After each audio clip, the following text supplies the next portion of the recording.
मंगलम भगवान वीरो मंगलम गौतमो गणी मंगलम कुंद कुंदार्यो जैन धर्मोस्तु मंगलम सर्वमंगलमांगल्यम सर्वकल्याणकारकं प्रधानं सर्वधर्माणां जैनं जयतु शासनम्। मैं नमो तीर्थनायक को, नमो ओंकार वाणी को, नमो उन कुंद प्रभु को जिन्होंने ओंकार धारण की। अहो उपकार जिनवर का, कुंद का दिव्य वाणी का, जिन कुंद ध्वनि दाता उन कहान स्वामी का। चिदानंदिक रूपाए जिनाए परमात्मने, परमात्म प्रकाशाय नित्यं सिद्धात्मने नमः।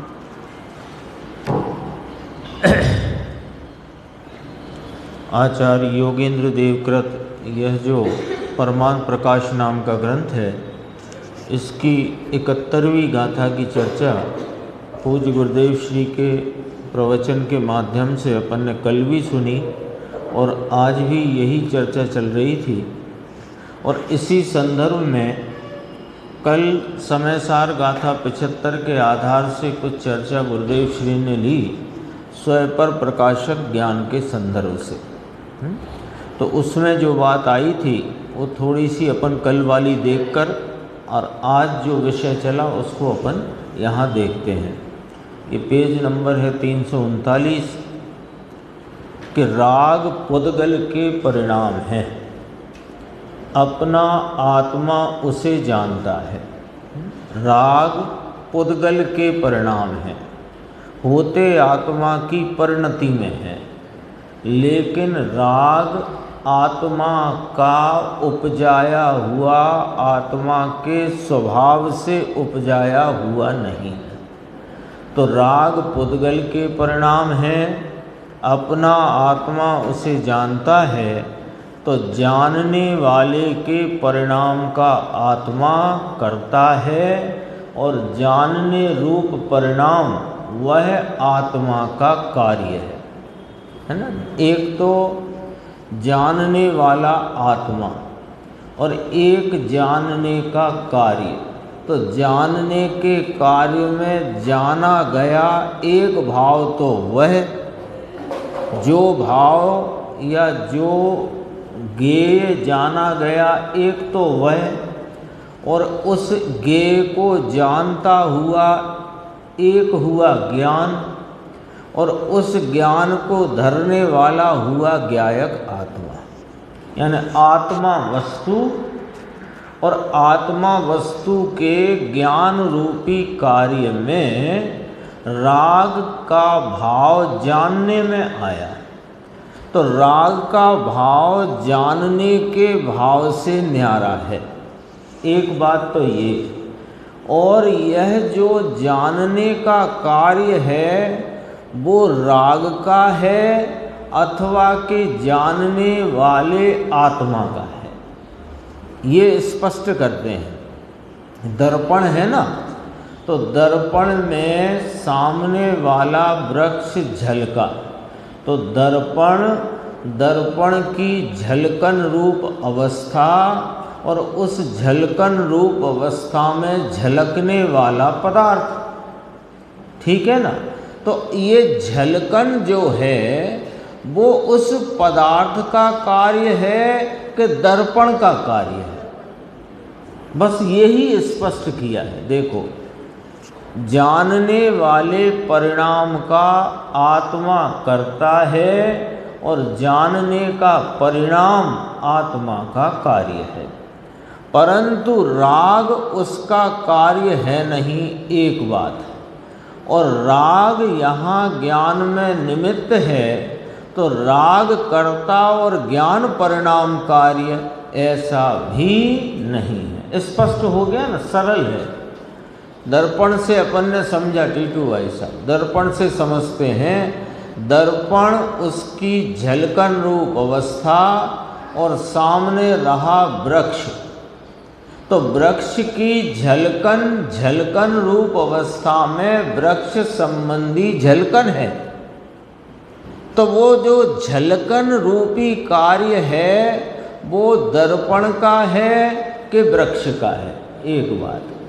तो निर्णय किया कि वह झलकन रूपी कार्य दर्पण का है, वृक्ष का नहीं। एक पॉइंट हुआ क्लियर।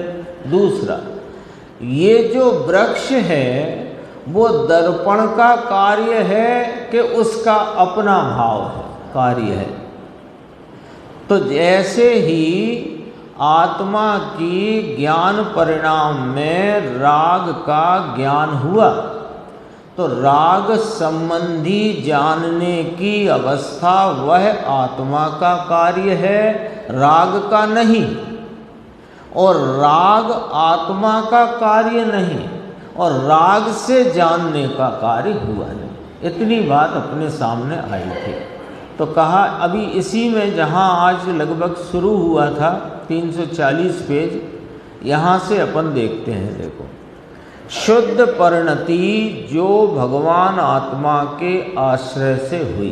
अब जरा यहाँ मोक्ष मार्ग में जो भेद पढ़ते हैं वह बताते हैं, और वह परिणति किसकी है, निश्चय रूप किसकी और व्यवहार रूप किसकी, ये बताते हैं। देखो, शुद्ध परिणति जो भगवान आत्मा के आश्रय से हुई, वह परिणति तो आत्मा की है। शुद्ध परिणति जो आत्मा के आश्रय से हुई, वह परिणति तो आत्मा की है, परंतु उस परिणति में जो शुद्ध परिणति है उसे निश्चय मोक्ष मार्ग कहना, और अशुद्धता जो राग बाकी रह गया है उसे व्यवहार मार्ग कहना। यही है ना व्याख्या। व्याख्या यही है कि शुद्ध स्वभाव के आश्रय से जो शुद्ध परिणति का प्रवाहीपना, शुद्ध परिणति जो प्रवाहित है, वह तो उसे निश्चय मोक्ष मार्ग कहना, और अभी जो राग शेष बाकी है उसे व्यवहार मोक्ष मार्ग कहना। ठीक है। तो ये जो दो भेद पड़े, ये भेद किस में पड़े? देखो राकेश भाई, किस में भेद पड़े? आत्मा की परिणति में।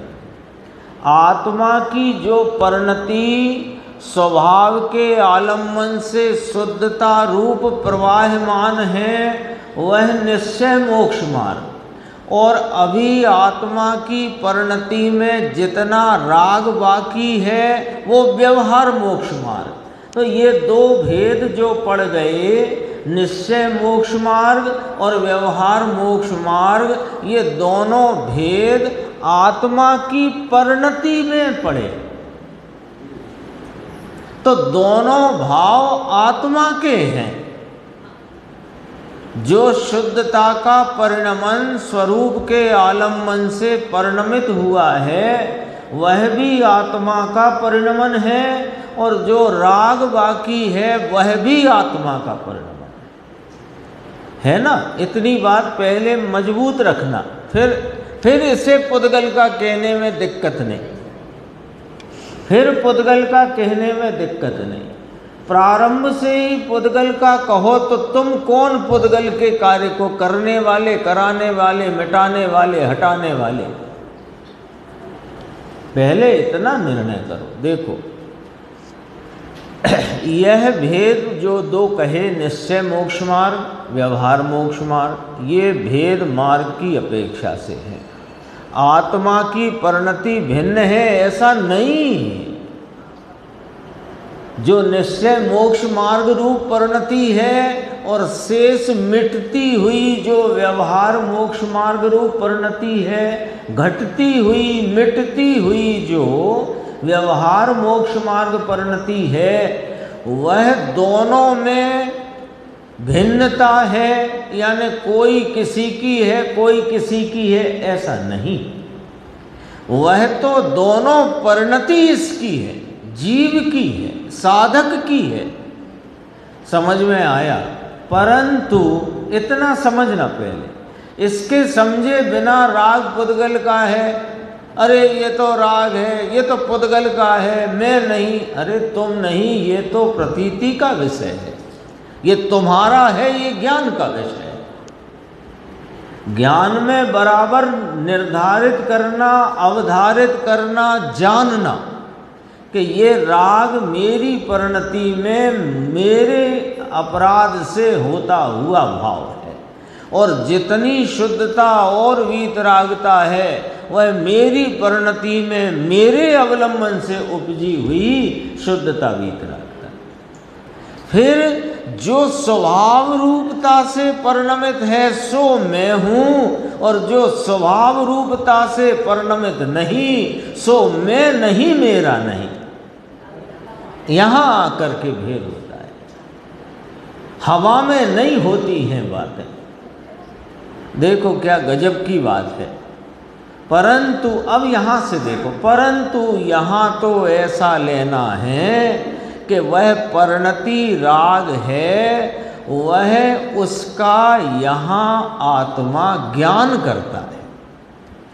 वह परिणति इसकी होने पर भी, किसकी? इस आत्मा की। यहाँ कहते हैं ना कि पुद्गल परिणाम के ज्ञान को, इस राग को पुद्गल परिणाम कहा। देखो टीटू भाई है किसका? आत्मा का। आत्मा की परिणति में हुआ है। सब स्पष्टता चाहिए। यहाँ तो गुरुदेव श्री फरमाते हैं पोपाबाई का राज नहीं है।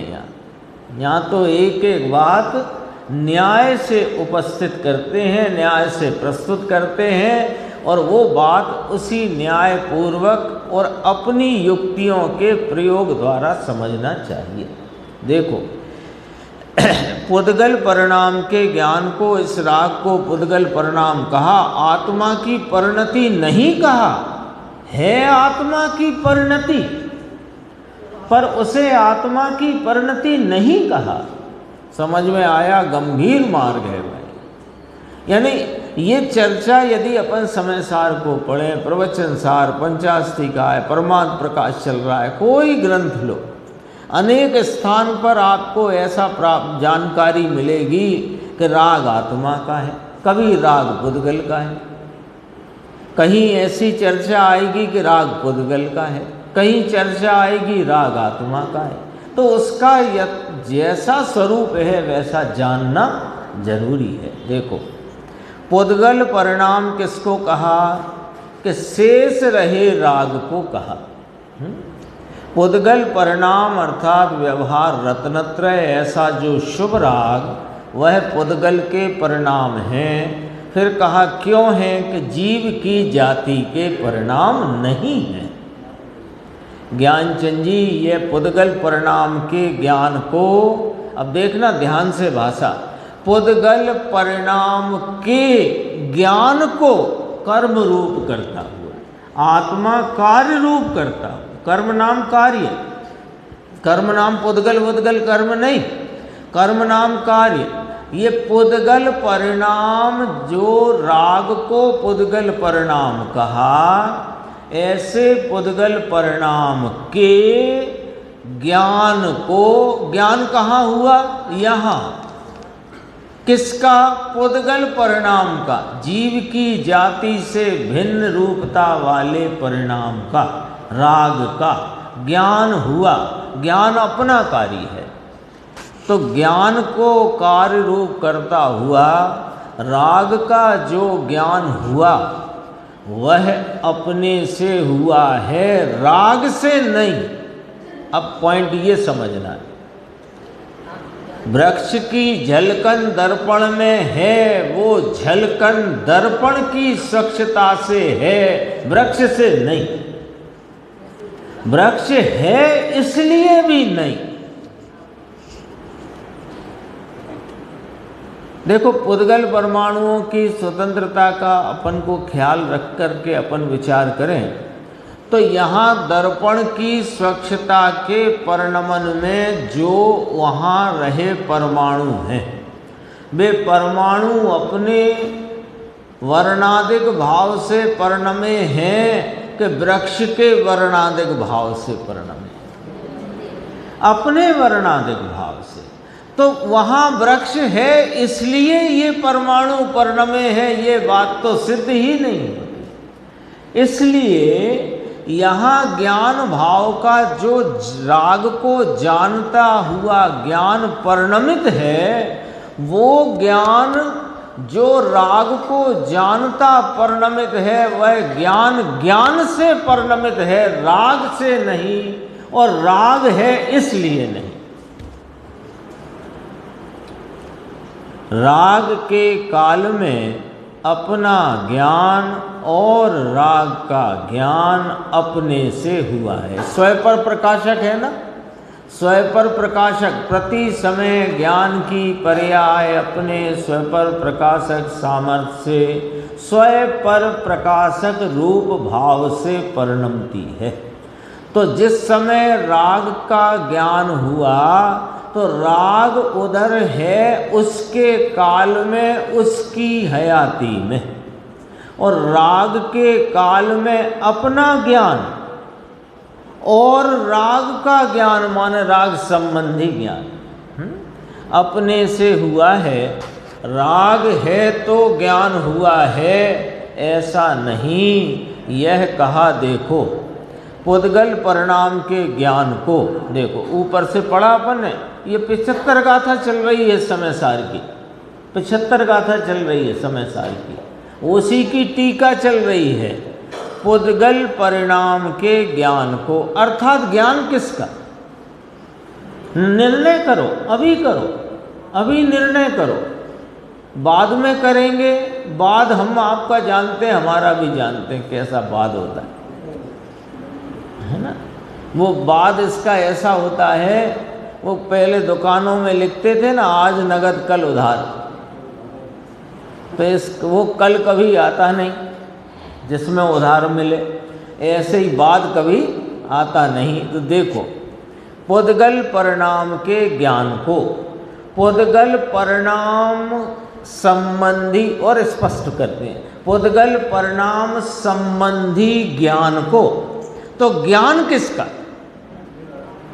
पुद्गल परिणाम राग का के ज्ञान का। तो ज्ञान कौन के? अपना। तो ज्ञान किसका? के अपना। अब वह जो अपना ज्ञान है उसमें क्या क्या हुआ कि उसमें स्वयं का ज्ञान हुआ और उसमें राग संबंधी ज्ञान हुआ।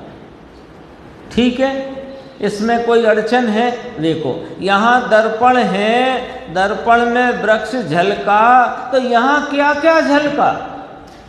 दर्पण की स्वच्छता भी झलकी और वृक्ष संबंधी आकार भी झलका, है कि नहीं? ऐसे जो राग का ज्ञान हुआ, तो पहला पॉइंट है ना, एक सीधा वाक्य आया कि ज्ञानी अपनी परिणति में होते हुए पुद्गल परिणाम रूपी राग को जानते हैं। ये वाक्य है। अब इस वाक्य को अपन विचार करके देखो कि कार्यक्रम क्या हुआ, यहाँ पर क्या कार्य हुआ वो देखना। देखो कि पुद्गल परिणाम रूपी राग को जानते हैं, तो जानते हैं ये ज्ञान हुआ। तो ज्ञान किसका? अपना। उस अपने ज्ञान में क्या क्या जानने में आया राकेश भाई? कि अपना स्वयं पदार्थ और वह राग रूपी गे, तो स्वयं का ज्ञान हुआ और राग का ज्ञान हुआ। तो अब पूछते हैं कि राग का ज्ञान हुआ, वह किसका कार्य है, राग का कि ज्ञान का? कितनी साफ सुथरी बात है। बस उस जो कुछ अपने सामने जिनवाणी में आचार्य भगवंतों की कथनी आती है, उसको शांति से एक लाइन को 4-6 बार पढ़ो तो सब सामने आ जाए।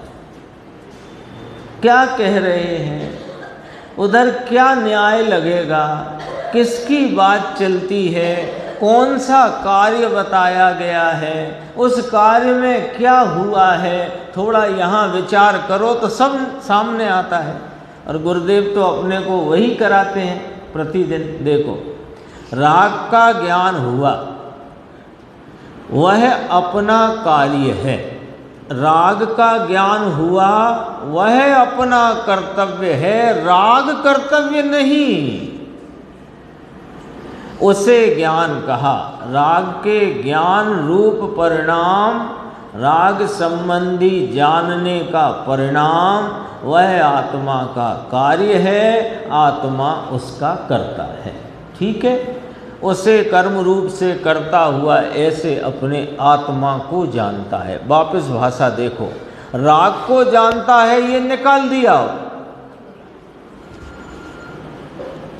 कितनी बात, 3 पैराग्राफ गुरुदेव को पढ़ने में लगे होंगे इसको 5 मिनट, 5 मिनट, पर 5 मिनट में इतनी गहरी और गट्ठी बात है। पहले कहा राग किसे कहना कि आत्मा की परिणति में होते हुए आत्मा के स्वरूप से, स्वभाव से, जाति से भिन्न ये जो मलिन परिणाम हैं, वे आत्मा की परिणति में उत्पन्न होते परिणाम हैं, किसी अन्य के परिणाम हैं ऐसा नहीं, किसी अन्य ने कराए ऐसा नहीं, ये निर्णय पहला। फिर वे जो राग आदि परिणाम हैं, वे को स्वभाव की जाति के नहीं होने के कारण उन्हें पुद्गल परिणाम कहा। और उन संबंधी होता ज्ञान वो अपनी जाति का होने से अपना ज्ञान परिणाम है और वह मेरा कार्य है। तो उस कार्य में क्या हुआ, जानने का जो कार्य हुआ, उस कार्य में क्या हुआ कि जानने के कार्य में राग संबंधी का ज्ञान हुआ, तो उसे कहेंगे कि राग का ज्ञान हुआ। अब वो जो राग का ज्ञान हुआ, वो ज्ञान किसका, राग का कि आत्मा का? कि आत्मा का है वो ज्ञान। तो आत्मा का ज्ञान है, तो राग का जानना वो आत्मा का कार्य है, आत्मा उसका करता है, राग उसका करता नहीं है, ये निर्णय किया। अब बात आगे बढ़ी कि ऐसे अपने जानने के परिणाम को कार्य रूप से करता हुआ यह आत्मा अपने आत्मा को जानता है, राग को नहीं। हाँ बिल्कुल, स्टेप स्टेप से ही समझ में आएगी बात, स्टेप से ही समझ में आई। जब बहुत बचपन में छोटे थे तो कैसे बनता है ये सीखना था, तो मास्टर साहब या गुरुजी ने ऐसे कहा कि एक चूल्हा बनाओ, फिर दूसरा चूल्हा उसके नीचे बनाओ, फिर एक आड़ा डंडा लगाओ, फिर एक खड़ा डंडा लगाओ, बन गया। स्टेप में ही तो सीखे। ये तत्व ज्ञान भी स्टेप में ही सीखकर आत्मज्ञान में परिणमित होएगा। ये तत्व ज्ञान है जो अभी अपन चर्चा करते हैं। ऐसा बराबर निर्णय में लेकर जब उपयोग इसका लक्ष्य छोड़ेगा, पुस्तक का, वचनों का, वाणी का, शब्दों का और स्वरूप का लक्ष्य करेगा, तो ये तत्व ज्ञान आत्मज्ञान में परिणत हो जाएगा। देखो क्या गजब की बातें हैं। दर्पण है ना, दर्पण, तो दर्पण में वृक्ष की झलकन, ठीक है। अब इसको ही अपन यहाँ पर ऑपरेशन करते हैं कि दर्पण में जो झलक रहा है वो वृक्ष का आकार झलक रहा है, तो झलकन किसका कार्य? कि दर्पण का कार्य। यानी झलकन दर्पण का कार्य है, वृक्ष का नहीं। पक्की बात। तो यहाँ पर क्या हो रहा है कि झलकन हो रही है। वो झलकन किसका कार्य है? कि दर्पण का। उस कार्य में क्या हो रहा है कि दर्पण की स्वच्छता झलक रही है और वृक्ष झलक रहा है। यहाँ तक है बात। अब हम पूछते हैं कि और थोड़ी गहराई से बताइए कि यहाँ क्या क्या झलक रहा है। कि यहाँ तो दर्पण ही झलक रहा है, वृक्ष नहीं। क्यों ऐसा कैसे कह दिया? वृक्ष आया यहाँ पर, ये गया वहाँ पर, तो यहाँ जो झलक रहा है, यहाँ रह रहा हुआ भाव अपने स्वरूप को, अपने क्षेत्र को छोड़कर गया नहीं और वह यहाँ आया नहीं। ऐसे ही यह आत्मा का ज्ञान परिणाम राग में जाता नहीं, राग इसमें आता नहीं। तो वास्तव में ये राग संबंधी ज्ञान से परिणमित ज्ञान में क्या जानने में आया है कि ज्ञान ही जान। कितने स्टेप से बात है, गजब की बात है ना। ये स्टेप बाय स्टेप, जैसे आप कह रहे हो ना, स्टेप बाय स्टेप समझते जाओ तो ये ज्ञान आपको अपने तत्व का निर्णय कराएगा, निर्णय कराएगा। फिर निर्णय का जो निर्णय के द्वारा निर्णीत वस्तु है, जो निर्णीत भाव है, उसका आलम्बन लोगे तो वह आनंद दिलाएगा। ये वाला ज्ञान आनंद नहीं देगा, ये वाला ज्ञान निर्णय कराएगा। देखो वापस भाषा देखो, राग को जानता है ये निकाल दिया। अपने ज्ञान के परिणाम में राग ज्ञात होता है तो वह ज्ञान में निमित्त है। दर्पण में वृक्ष झलका है तो वृक्ष दर्पण में निमित्त है। वह ज्ञेय है और ये ज्ञान, तथापि जो ज्ञान हुआ वह अपने स्वयं पर प्रकाशक के सामर्थ्य से हुआ है। राग की कोई सामर्थ्य होती नहीं जानने जनाने में। जानना कार्य हो ना तब वो जनाए। जनाने में कोई कहे कि साहब वो जना तो रहा है ना, यानी जानने में आ तो रहा है कि सुनो, जानना हो तो जनाने का आरोप आए ना। तो जानने का कार्य तो अपनी स्वयं पर प्रकाशक सामर्थ्य से होता है। राग है तो राग का ज्ञान हुआ, ऐसा नहीं है।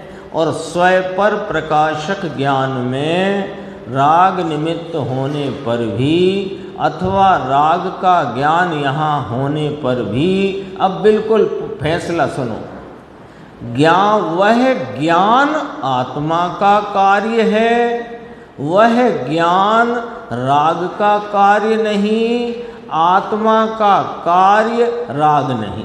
लो, 3 बिंदु में फैसला आ गया। पूरी चर्चा का फैसला, निर्णय, यहाँ तक अपने को पहुँचना है। क्या क्या बात आई?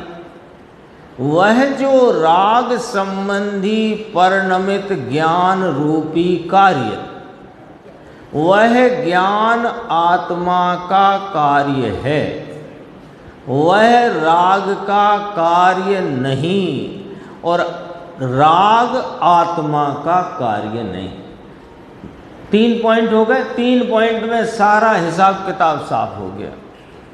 ज्ञान आत्मा का कार्य है, ज्ञान राग का कार्य नहीं, राग आत्मा का कार्य नहीं। 3 बिंदु में बात हो गई। एक चर्चा बहुत गंभीर आज गुरुदेव की आई है और वो जिनने सुना उनको तो ज्ञात हो गया होगा वो पूरा विषय, नहीं सुना उनके लिए मैं यहाँ थोड़ी वह चर्चा संक्षेप में लेता हूँ। प्रसंग यहाँ से प्रारंभ हुआ कि स्थानकवासी संप्रदाय में प्रतिमा की पूजा नहीं करते।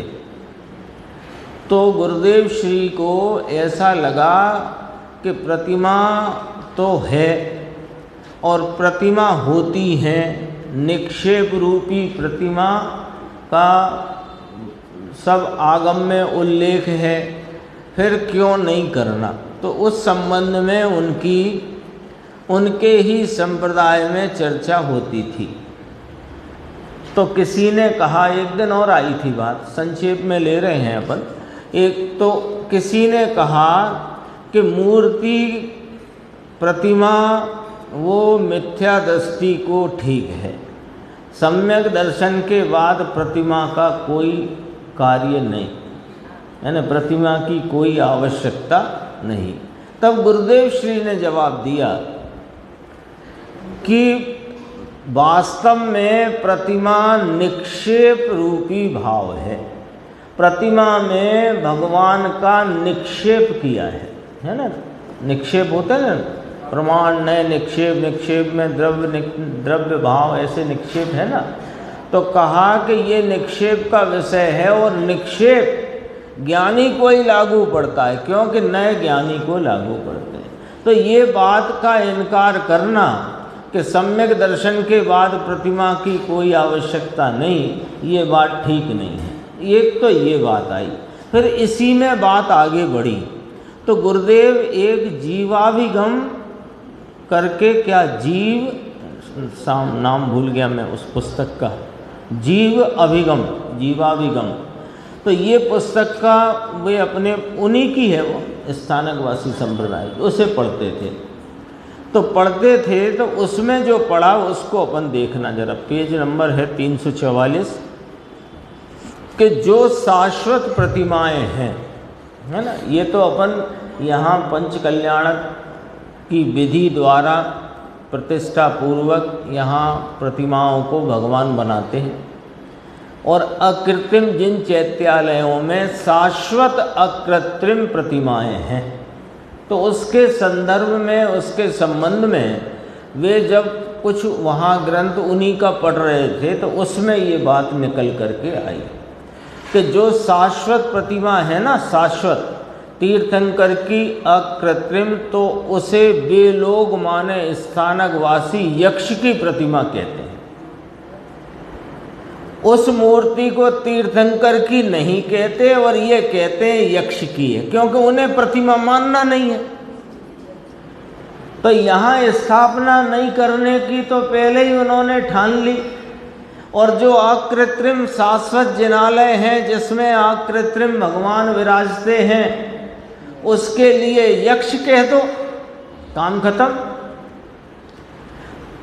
तो उसमें ऐसा आया, शास्त्र वांचते थे कि ऐसा आया, शाश्वत प्रतिमा जिन ऊंचाई के प्रमाण में है, यानी जिन वो जैसे 500 धनुष, 100 धनुष, 7 हाथ, जो भी अवगाहना है उतनी ऊंचाई के प्रमाण में है। जितनी तीर्थंकर की ऊंचाई है उतनी ऊंचाई के प्रमाण में अकृत्रिम जिनालयों में प्रतिमा है।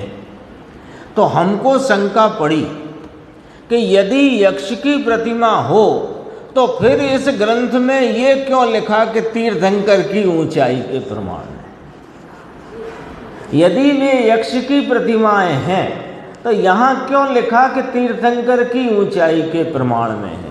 ऐसी उपमा नहीं दे सकते, ये शंका पड़ गई। अभी तो कुछ दिगंबर शास्त्र मिला ही नहीं है। ये तो संवत 1970 में दीक्षा ली और उसी के 3-4 साल के हेर फेर की बात है। फिर कहा देखो, शाश्वत प्रतिमा का शास्त्र हम वाँचते थे संवत 73, 3 साल में, 60 में 1 वर्ष कम, वो सब उनने बताया। शास्त्र वाँचते थे तो उसमें ऐसा आया, श्वेतांबर का शास्त्र, कि शाश्वत प्रतिमा जो हैं वे जिनकी ऊंचाई के प्रमाण में है, तीर्थंकर की जितनी ऊंचाई 7 हाथ की, 500 धनुष्य की, उस ऊंचाई प्रमाण प्रतिमा। यहाँ अपने को ये चर्चा क्यों कर रहे हैं अपन अपने सबके बीच में कि गुरुदेव का निर्णय करने का अंदर का मादा कितना और निर्णय में गंभीरता कैसी और शोध करने की रीति कैसी, देखो वो समझने लायक है। तो हमको शंका पड़ी कि यहाँ तीर्थंकर की ऊंचाई की उपमा, तीर्थंकर की जैसी ऊंचाई उतनी ऊंचाई की उपमा दी और प्रतिमा यक्ष की। शंका पड़ गई। ये लोग कहते हैं यक्ष की प्रतिमा है, तो वह यक्ष की मानते थे। हमको तो खबर नहीं, हम तो अभी नवदीक्षित थे। 4 वर्ष की दीक्षा, 70 के वर्ष में दीक्षा, अब तो 63 वर्ष हो गए थे उस समय, ये सब बात है।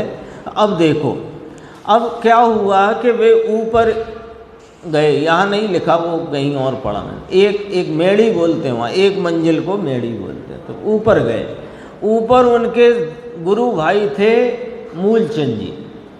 तो मूलचंद जी अकेले थे, एकांत में खड़े थे। तो उनके पास गए और उनसे कहा कि मैं जीवाभिगम बाँचता हूँ, उसमें तो शाश्वत प्रतिमा को जिनकी ऊंचाई प्रमाण कहा है, तो वह प्रतिमा कौन सी है? जिन प्रतिमाओं को तीर्थंकर की ऊंचाई प्रमाण का उपमा कहा, उपमा देकर बताई, तो वे प्रतिमा किसकी है? ऐसा मूलचंद जी को पूछा। तो मूलचंद जी ने कहा, ध्यान से सुनना भैया है, मूलचंद जी ने कहा वह है तो तीर्थंकर की, लेकिन हम बाहर यक्ष की कहते हैं।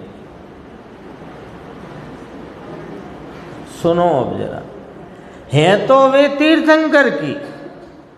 तो फिर गुरुदेव को अंदर में एकदम उद्वेलित हो गए। अरे तुम लोग बाहर में यक्ष की कहते हो और यहाँ एकांत में ऐसा कहते हो। हमारी श्रद्धा उठ गई, संप्रदाय में से उठ गई, गुरु में से उठ गई, सब में से श्रद्धा उठ गई। बोलो, आगे तो और भी चर्चा की, सबको मालूम था। ये तो 1 मिनट में छोड़ देंगे, चले जाएंगे, रुकने वाले नहीं। हमारे अब गुरुदेव ने क्या निर्णय किया कि भैया हम यहाँ आ तो पड़े, हमको यहाँ ना अब गुरु की श्रद्धा है, ना संप्रदाय की है, ना किसी में हमें कोई ढेला भर श्रद्धा नहीं। अब हम क्या करेंगे? तो कहा हमें तो स्वयं अपने आप निर्णय करना है, क्योंकि वे लोग यक्ष की प्रतिमा बाहर कहें और अंदर में एकांत में पूछा तो कहने लगे कि तीर्थंकर की है, लेकिन हम तो यक्ष की कहेंगे। उसमें ऐसा आया कि शाश्वत प्रतिमा भगवान की है, वह जिनकी यानी तीर्थंकर की ऊंचाई प्रमाण है, तो वह तीर्थंकर की प्रतिमा बिना जिनकी ऊंचाई का प्रमाण नहीं कहा जा सकता, तो वह यक्ष की प्रतिमा नहीं। स्पष्ट हो गया। तब उन्होंने कहा, मूलचंद जी ने, है तो तीर्थंकर की प्रतिमा पर अपन बाहर यक्ष की कहते हैं। तो अब गुरुदेव को ने क्या कहा, बाहर में दूसरा कहे और अंदर में दूसरा, नहीं नहीं नहीं नहीं चलेगा। जिसे भव का डर नहीं, भगवान क्या कहते हैं उसे कुछ माने और वो कोई आत्मार्थी है। भगवान कहते हैं वो समझ ले और बाहर में कुछ और कहे, यानी बहुत गंभीर बात है। जो व्यक्ति जो विवेचना करने वाला, जो व्याख्या करने वाला, जो जिनेंद्र परमात्मा की बात की स्वाध्याय कराने वाला, जो यह जान ले कि जिनेंद्र परमात्मा के मार्ग में राग को धर्म नहीं कहा, लेकिन जनता को इकट्ठा करने, भीड़ बढ़ाने, लोगों की सभा का रंजन करने राग की पुष्टि करे, वो आत्मार्थी नहीं संसारार्थी। इसमें से बात निकल के आया कि नहीं? ये तो यहाँ अपने यहाँ तो प्रतिमा का कोई चक्कर नहीं है ना। मालूम तो है राग में धर्म नहीं, लेकिन क्या करें? भीड़ कैसे आए, सभा का रंजन कैसे हो, सभा हमारी शैली से खुश कैसे हो, सभा को प्रसन्न कैसे करें। तो थोड़ा तो होना चाहिए, ऐसा होना चाहिए, वैसा होना चाहिए, इतना तो कर्तव्य है तुम्हारा। ये तुम आत्मार्थी नहीं हो, संसारार्थी। कड़क बात है। देखो अब एक यही बात यहाँ कहना है जो नीचे है। भगवान क्या कहते हैं उसे कुछ माने, मैंने जैसा भगवान कहे वैसा जानने पर भी माने कुछ और। आत्मार्थी है क्या वो, ऐसा प्रश्न किया। अब देखो, वीत राग का एक भी वचन उत्थापित करना और अपनी कल्पना से अर्थ करना, क्या वह कोई आत्मार्थी है? अरे वह तो संसारार्थी है। यहाँ तक ये बात थी। और इसके बाद जो विषय था अपनी गाथा का कि यद्यपि व्यवहार न से जीव के जरा मरण है, तो भी शुद्ध निश्चय न से जीव के वे जरा नाम बुढ़ापा मरण नहीं है। ये बुढ़ापा और मरण देह के हैं, ऐसा जानकर भय मत करो। फिर आगे कहा कि तुम अपने चित्त में ऐसा समझो कि जो कोई जरा मरण रहित अखंड पर ब्रह्म है, वैसा ही मेरा स्वरूप है। तब कहा कि शुद्धात्मा सबसे उत्कृष्ट है। और इसकी चर्चा अब अपने को कल जो प्रवचन चलेगा उसमें अपने को प्राप्त होगी। यहीं से शुरू होगा कि शुद्धात्मा सबसे उत्कृष्ट है। उसकी चर्चा अपन आगे करेंगे। अपने ज्ञान गोष्ठी में पुण्य पाप अधिकार चल रहा है, उसमें प्रश्न 625 नंबर का है अपना। देखो आज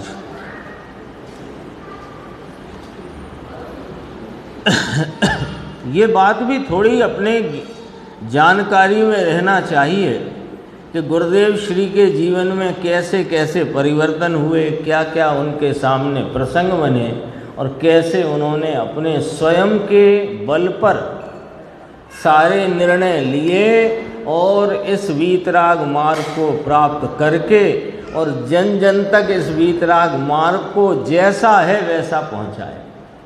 थोड़ा जानना चाहिए कि कैसे कैसे प्रसंग बने। यानी सिर्फ एक इतनी बात पर श्रद्धा उड़ गई। हाँ, अपन ने कई बार देखा कि गुरु हमारे हीरा भाई है ना, कि हीरा क्या कहते थे वो, हीर है ना,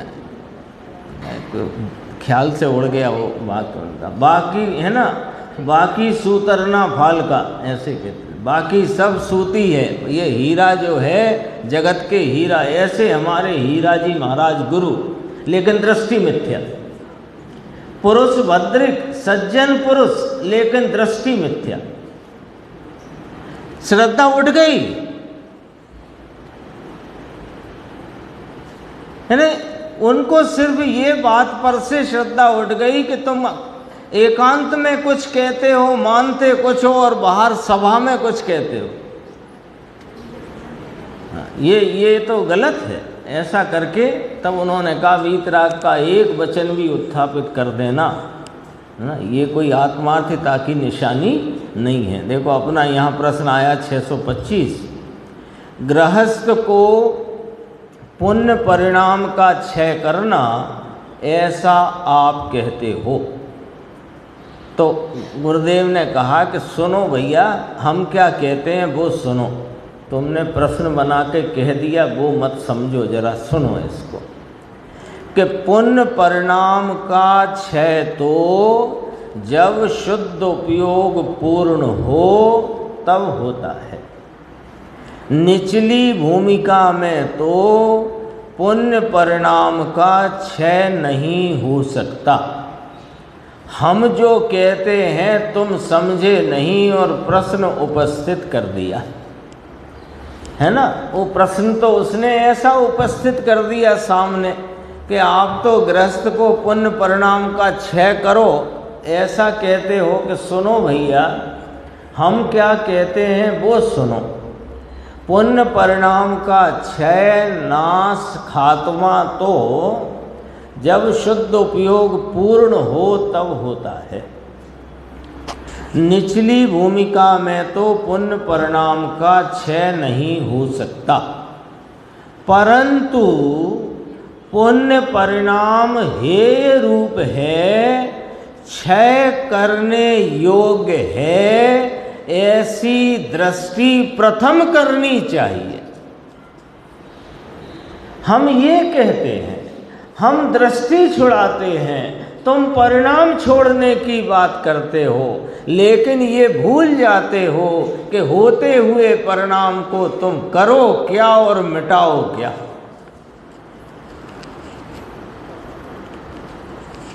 हम तुमको निर्णय करके दृष्टि के लिए बात कहते हैं और तुम उसको प्रवृत्ति में डालकर करना चाहते हो, तो प्रवृत्ति तो पर्यायों के होते हुए क्रम को कहते हैं, और उस पर्याय के क्रम में जो हो गया परिणाम उसे मिटा सकते नहीं, और जो हुआ नहीं उसे ला सकते नहीं, है ना ऐसा। तो हम कहते हैं कि पुण्य परिणाम हेय रूप है, क्षय करने योग्य है, नाश करने योग्य है, ऐसी दृष्टि प्रथम करनी चाहिए। पुण्य भाव हेय है, क्षय करने योग्य है, ऐसा जो नहीं मानता वह मिथ्या दृष्टि है। क्या कह दिया, क्या कह दिया? पुण्य भाव हेय है, पुण्य भाव त्यागने योग्य है, पुण्य भाव नाश करने के योग्य है, ऐसा जो नहीं मानता। अर्थात जो ऐसा मानता है कि कोई पुण्य भाव किसी भूमिका में तो करने योग्य है, वो मिथ्या दृष्टि। समझ में आई क्या बात? थोड़ी गंभीर तो है, फर्क पड़ा। देखो बात को समझना, कोई पुण्य परिणाम किसी भूमिका में करने योग्य है, ऐसा मानने वाला मिथ्या दृष्टि है, और कोई भूमिका में कोई प्रकार का पुण्य परिणाम होता है लेकिन ये करने योग्य नहीं, वो सम्यक दृष्टि। फर्क पड़ गया कि नहीं पड़ गया? पूरा फर्क पड़ गया। 36 में जैसे 3 और 6 होता है, इतना फर्क पड़ गया। दोबारा बोले, गड़बड़ नहीं होनी चाहिए, विषय एकदम नाजुक है, समझना। किसी भूमिका में कोई परिणाम, किसी भूमिका में कोई पुण्य परिणाम करने योग्य है, ऐसा मानना मिथ्या दृष्टि है, और कोई पुण्य परिणाम किसी भूमिका में होने वाला होता है किंतु वह हेय है, त्यागने योग्य है, यह सम्यक दृष्टि है। अब पुण्य परिणाम तो होता रहा जब होना था, और हो रहा है जब होना है, और होएगा जब होना होगा। लेकिन तुम्हारी दृष्टि यदि उस पुण्य परिणाम के कर्तव्य पने पर है तो मिथ्या दृष्टि हो, और होते हुए परिणाम को छोड़ने लायक है तो सम्यक दृष्टि। लगता है ना अपने को अटपटा सा, क्यों लगता है? हमें ये लगता है कि देखो साहब, चौथे गुण स्थान में तो ऐसे ऐसे परिणाम होते हैं, और 5वें गुण स्थान में ऐसे होते हैं, और 6वें गुण स्थान में ऐसे होते हैं, तो ये परिणाम तो करने चाहिए ना। हो गया मिथ्या दर्शन। देखो बहुत नाजुक है ये बात, शास्त्रों में ज्ञान कराया है। चौथे गुण स्थान में होने वाले पुण्य भावों का, 5वें गुण स्थान में होने वाले शुभ भाव कहो, पुण्य भाव कहो, कषाय की मंदता के भाव कहो, 5वें गुण स्थान में होने वाले रागादि भाव का 6वें गुण स्थान के रागादि भाव का शास्त्रों में ज्ञान कराया है, तो वह ज्ञान करके यह मानना कि इस भूमिका में ये परिणाम होना चाहिए, ये मिथ्यात्व है। और वे परिणाम होते हैं, लेकिन ये परिणाम मेरा कर्तव्य नहीं, मेरा कर्तृत्व नहीं, मेरा इनसे एकत्व नहीं, मेरा इनसे ममत्व नहीं, ऐसा जिसको दृष्टि में वर्तता है वो आत्मार्थी है, सम्यक दृष्टि है, मोक्ष मार्गी है। परिणाम होता है, होने वाला होता है, नहीं होने वाला नहीं होता है। कलश टीका में कहा है कि व्यवहार चारित्र दुष्ट, अनिष्ट और घातक है, इसलिए निषिद्ध है। आया है वहाँ, शायद 108 नंबर का कलश है। व्यवहार वहाँ पूछा कि वर्जन करने के योग्य है क्या, ऐसे करके पूछा है ना।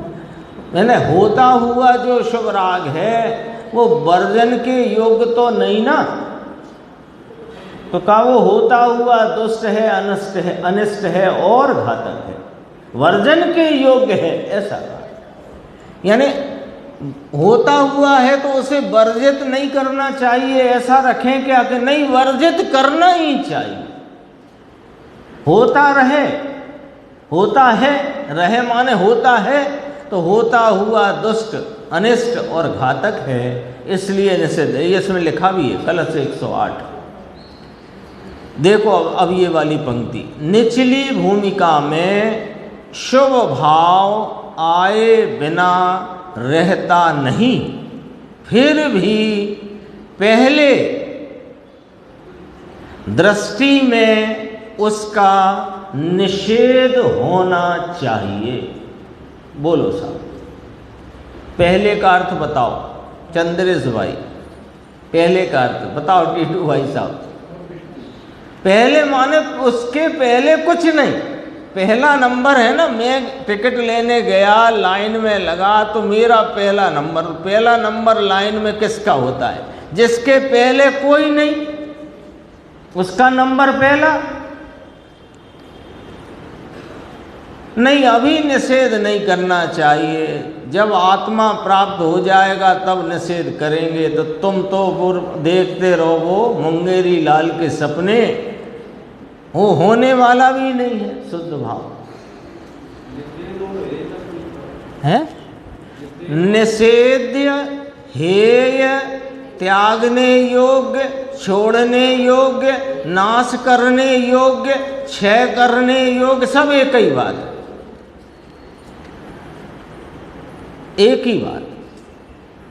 निचली भूमिका में शुभ भाव आए बिना रहता नहीं, फिर भी पहले, मुकेश भाई पहले का अर्थ, पहले आप जब टिकट ले रहे हो, भीड़ भाड़ बहुत हो, तत्काल की लाइन हो, तो पहला मेरा नंबर है। पहला मेरा नंबर माने मेरे पहले कोई नहीं, तो पहले दृष्टि में उसका निषेध होना चाहिए, उसकी हेयता होना चाहिए, वह त्यागने योग्य है, यह निर्णय और दृष्टि होना चाहिए। ये वाली बात थी 626। देखो, जीव अभी वर्तमान में पुण्य पाप करता है, उसका फल कब मिलता है? सरल प्रश्न है, सरल उत्तर है।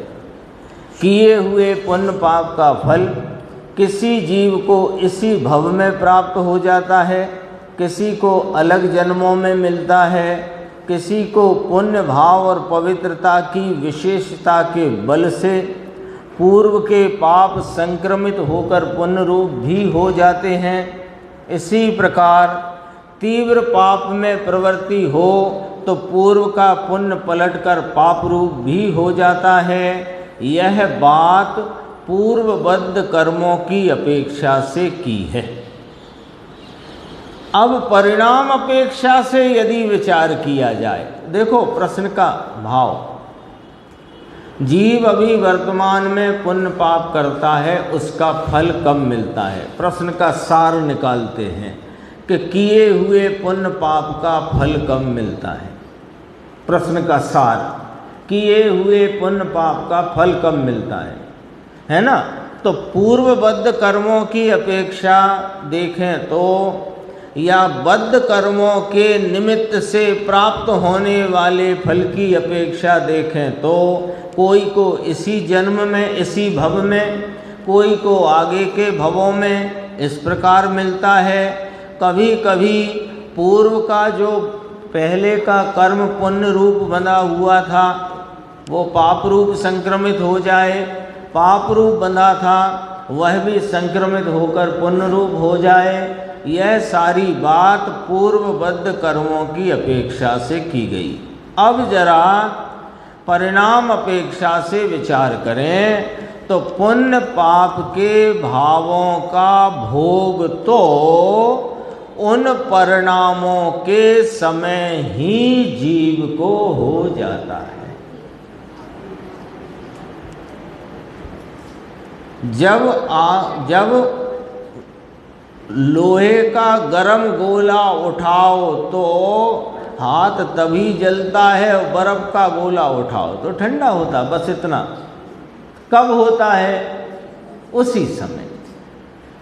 इस दृष्टांत से पॉइंट पकड़ना कि पुण्य पाप के भावों का भोग तो उन परिणामों के समय ही जीव को हो जाता है।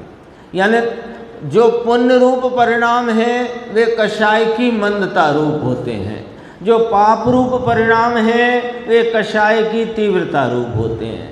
तो कषाय की तीव्रता रूप परिणमित परिणाम की तीव्रता की आकुलता का भोग तो अभी हो जाएगा और कषाय की मंदता की कम आकुलता का भोग भी अभी हो जाता है।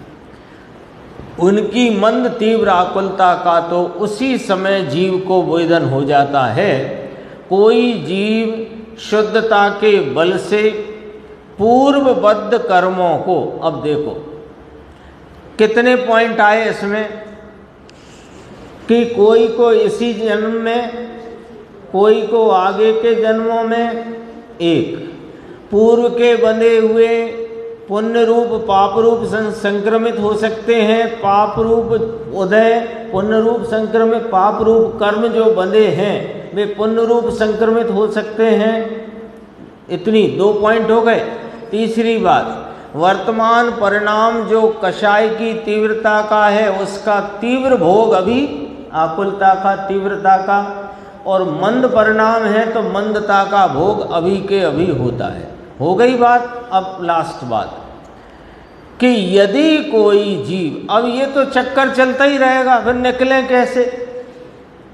तो कहते हैं यदि कोई जीव शुद्धता के बल से अपने शुद्ध स्वभाव के आलम्बन पूर्वक पूर्वबद्ध कर्मों को उनके फल मिलने से पहले ही छेद डालता है, अपने स्वरूप के आलम्बन से प्राप्त शुद्ध परिणति रूप भाव में वर्धता हुआ, निर्जरा को करता हुआ उनके उदय होने के पहले ही छेद डालता है।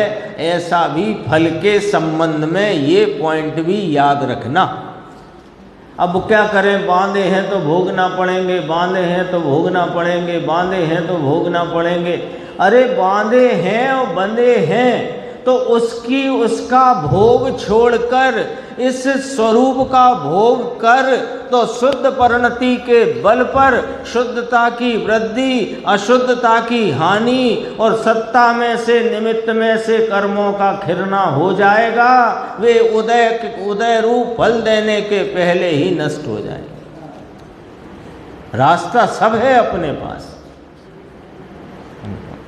अगला प्रश्न पढ़ेंगे कल, बस आपको इतना सा उसका परिचय दे देते हैं, पढ़ भी सकते हैं आप लोग स्वयं।